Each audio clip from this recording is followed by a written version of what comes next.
አልበርት ኦፎሶ ኒክታ ይባላል። የሱን ያክል በፍጥነት እውቅና ያገኘ ሰው ስለመኖሩ ያጠራጥራል። ከሰሜን እስከ ደቡብ ከምስራቅ እስከ ምዕራብ ማህበራዊ ሚዲያ የሚጠቀም የዓለም ሕዝብ ሁሉ ይህንን ታዳጊ ያውቀዋል። የሚታወቀው በሳቅና በልቅሶው ነው። የመረረ ሳቅ ላይ ነበረም። ድንገት ልቅሶ ወደ ሳቅ ተቀየረም። ይህንን ስሜት የትኛውም ተዋናይ በዚህ ልክ አያመጣውም። ሆሊውዶቹ ጃክ ኒኮልሰንና ማርሎን በርላንዶ ሺህ ጊዜ ተለማምደው ልቅሶውን ወደ ሳቅ በአልበርት ልክ አይመልሱትም። የአልበርትን ሳቅና ለቅሶ ያየ ፈገግ ሳይል የሚያልፍ የለም። ቋንቋ ሳይናገር የዓለምን ሕዝብ አንድ ጊዜ ማግባባት የቻለ ነው። ይህ ታዳጊ የተወለደው በጋና ነው።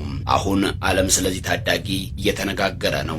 ምክንያቱም አደጋ ውስጥ ይገኛል። የሁላችንም የሳቅ ምንጭ የሆነውን ታዳጊ አጋጣሚና አሁን ያለበትን ሁኔታ እናያለን። ከዚሁ ጋር አያይዘንም የዓለማችንን ደስተኛ ሕዝቦችንና የኢትዮጵያን አስገራሚ የደስተኝነት ደረጃን እንመለከታለን። እስከ መጨረሻው ድረስ አብራችሁን ቆዩም።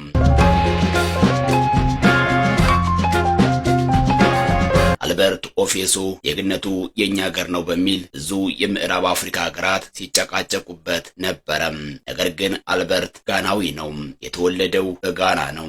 የአብዛኛው የአፍሪካ ልጆች አልበርት ያንን ቪዲዮ የተቀረጸ ቀን አያቱ ቤት ነበርም። እናም አያቱ ምግብ እንዲበላ እያባበሉት ነበረም። እናም አልበርት ምግብ አልበላም ብሎ ከአያቱ ጋር ግጭት ውስጥ ይገባል። በዚህ ምክንያቱ አያቱ የተወሰነ ዱላ ያሳርፉበታል። ታዲያ አልበርት ተቀምጦ ማልቀስ ይጀምራል። ልቅሶውን አጎቱ በስልክ እየቀረጸው ነበረም። አያትየው የአልበርትን ልቅሶ ለማስቆምና ለማባበል በስተርጅና እድሜያቸው ከወገባቸው ለዳንስ ቀንጠስ ቀንጠስ ይላሉ። አልበርት አያቱን ዱላ ይዘው ሲያስፈራሩት እንጂ ሲደንሱ አይቷቸው አያውቅምና ያየውን ነገር መቋቋም አልቻለም። በልቅሶ መቀጠልም ሆነ ከልቅሶ ወደ ሳቅ ለመሸጋገር የስሜት ለውጥ የሚያደርግበት ጊዜ አልነበረውም። የአያቱን ዳንስ ባየ ቅጽበት በውንድ ወረደ። ግንባሩ ለልቅሶ እንደተኮሳተረ አፎቹ እንደተከፈቱ ወዲያው ከስር ሳቅ ፈንቅሎት ወጣ። በሳቁ መካከልም ልቅሶ እየተቀላቀለ ነበረም። አጎቱ ቪዲዮውን ሲቀርጸው የልጅ ዓለም ታዋቂ ይሆናል ብሎ አልነበረም። እንዲሁ ዝም ብሎ ከስራ መፍታት የተነሳ ነበር የቀረጸው። ቪዲዮው ከተቀረጸ በኋላ አልበርት ምግቡን ይብላ ወይም ልቅሶውን ይቀጥል የታወቀ ታሪክ የለም። አልበርት ራሱ ቪዲዮ ስለመቀረጹ የሚያውቀው ነገር የለም። አንዳንዴ በአጋጣሚ የተቀረጹ ነገሮች እውነተኛ ስሜትን የሚገልጹና ተቀባይነትም የሚያገኙት ማስመሰል ስለሌለባቸው ይሆናል። አልበርት ልቅሶውንም ምግቡንም ጨርሶ ሊሆን ይችላል። ታሪኩ የሚታወቀው አልቅሶ እስከ ሳቀባት የሴኮንዶች ዕድሜ ብቻ ነው። ቪዲዮው ከተቀረጸ በኋላ ጉዳይ ያለውም አልነበረም። አጎትየውም ያንን ቪዲዮ መልሶ ስልኩ ላይ አልከፈተውም። ነገር ግን ያ ቪዲዮ የተቀረጸበት ስልክ ለሌላ ሰው ተሸጠም። ስልኩን የገዛው ሰው ስልኩን ሲፈትሽ ያልጠፋ ቪዲዮ ያገኛል። እናም ሲመለከተው ፈገግ አስባለው። የአልበርት አንድ ጥርስ የጎደለው ልቅሶና ሳቅ ገዢውንም ፈገግ አስባለው። እናም ቪዲዮውን በቲክቶክ ላይ አጋራው። ቲክቶክ ላይ ሲለቀቅ እንዲህ ዓለምን ያነጋግራል ተብሎም አልነበረም። ነገር ግን በቅጽበት ዓለምን አዳረሰም። ቪዲዮው ቫይራል ሆነም። ቫይራል ማለት አንድ ቪዲዮ በሁሉም ዘንድ ተወዳጅ ሲሆን ማህበራዊ ሚዲያው ራሱ አልጎሪዝም ሁሉም ዘንድ ሪኮመንድ ሲያደርገው ወይም እይታ ሲጋብዘው ነው። ቲክቶክ ይህንን ቪዲዮ ለመላው ተመልካቹ ጋበዘው ወይም ሪኮመንድ አደረገው። በቀናት ውስጥም 370 ሚሊዮን በላይ ሰዎች ተመለከቱትም። መልከት ብቻም አይደለም ወደዱት፣ አጋሩትም። የዚህ ጋናዊ ታዳጊ የአልበርት ቪዲዮና ፎቶ በፌስቡክ እና በቲክቶክ እንዲሁም በኢንስታግራም ላይ በተለያየ ሚም ወይም ጨዋታ ይሰራበት ጀመርም። ከእያንዳንዱ አስቂኝ ክስተት ቀጥሎ የአልበርት ልቅሶና ሳቅ ይገባል። በተለይም ክስተቶቹ የሚያሳዝኑ ሆነው ነገር ግን የሚያስቁ ሲሆኑ ስሜቱን በትክክል ይገልጸዋል። ለአብነት አንድ ሰው ቢወድቅ ያሳዝናል። ነገር ግን ሰዎች ሌላ ሰው ሲወድቅ ሲያዩ ሳቅ ያመልጣቸዋል። በተለይም አወዳደቁ ብዙም ጉዳት የማያስከትል ሲሆን ታዲያ ይህን ስሜት አልበርት ኦፎሶ ልቅሶና ሳቅ በላይ የሚገልጸው ምንም አይነት ነገር የለም። አልበርት ቪዲዮው ከወጣበት 2023 ጀምሮ በሚሊዮን የሚቆጠሩ ቀልዶች እየተሰራበት ታዋቂ ከመሆኑም በተጨማሪ ለብዙ ሰዎች የገቢ ምንጭ ሆኖ ቆይቷል። በተለይ ቪዲዮው በመጀመሪያ በተለቀቀበት የቲክቶክ አካውንት ከ370 ሚሊዮን በላይ ሰዎች የተመለከቱት ሲሆን ከዚያም በኋላ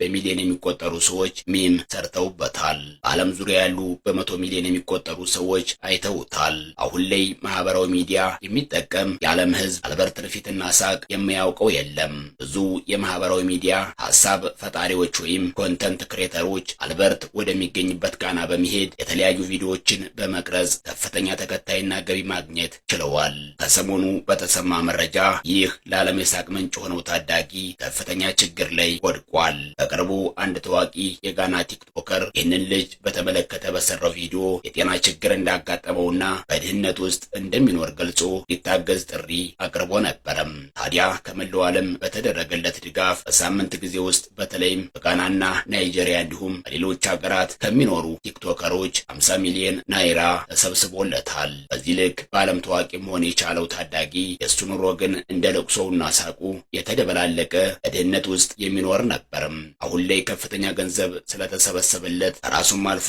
ለቤተሰቡ መትረፍ የሚችልበት እድል ተፈጥሮለታል። የአንድ ሀገር ህዝብ ደስተኛ ነው የሚባለው ስለበላ ስለጠጣ ብቻም አይደለም። አብነት የዘንድሮው የደስተኛ ሀገራት መለኪያ አሜሪካ ደረጃ ውስጥ የለችም። በገንዘብ በመብላትና በመጠጣት ቢሆን አሜሪካ አንደኛ ደረጃ ላይ ትቀመጥ ነበር።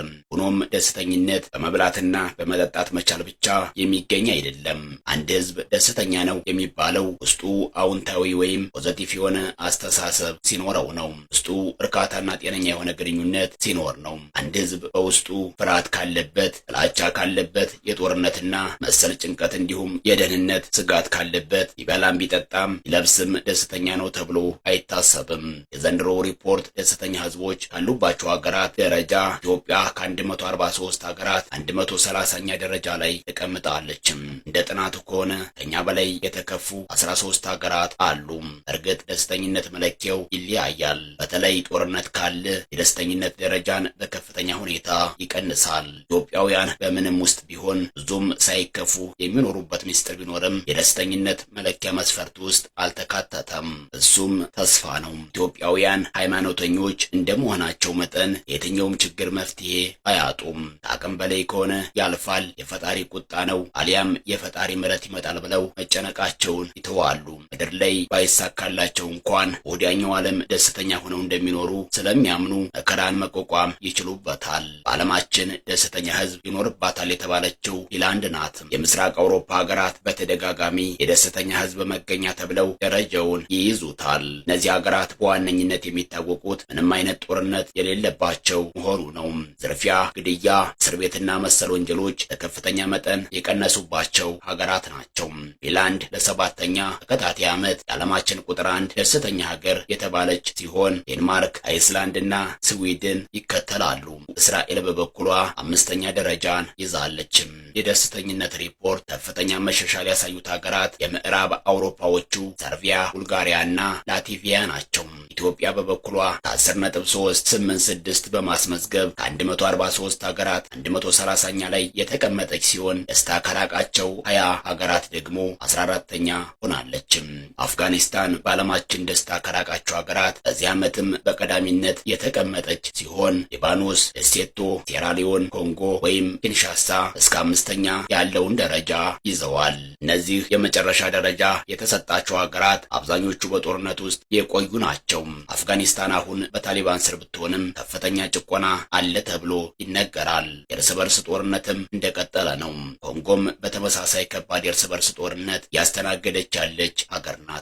ሆነው ሆኖ ደስተኛ የተባሉት ሀገራትም በመለኪያ እንጂ እኛ በኢትዮጵያውያን መለኪያ ቢሆን ደስተኛ ተብለው ቀዳሚ ላይ ሆኑ ይችላሉ። ዓለም ደስተኝነትን የሚመዝነው በቁስ ነው። ነገር ግን ለደስተኝነት መንፈሳዊ እሳቤ ትልቁን ድርሻ ይይዛል። የሚበላው፣ የሚጠጣው፣ የሚለብሰው የሌለው አምላኩ እርግጠኛ የሆነ ሰው ደስተኛ ይሆናል። ምድረ በዳ ቢኖርም ቢርበውም አምላኩን ተስፋ ካደረገ ደስተኛ ይሆናል። ይህ መስፈርት ቢኖር ኢትዮጵያውያን ደረጃቸውን ማሻሻል ይችሉ ይሆናል። የሆነው ሆኖ ዛሬ ለራሷ ዋጋ አላትና በምንም ውስጥ ብትሆኑ ደስተኛ መሆንን ተለማመዱ እንላለን። አበቃን።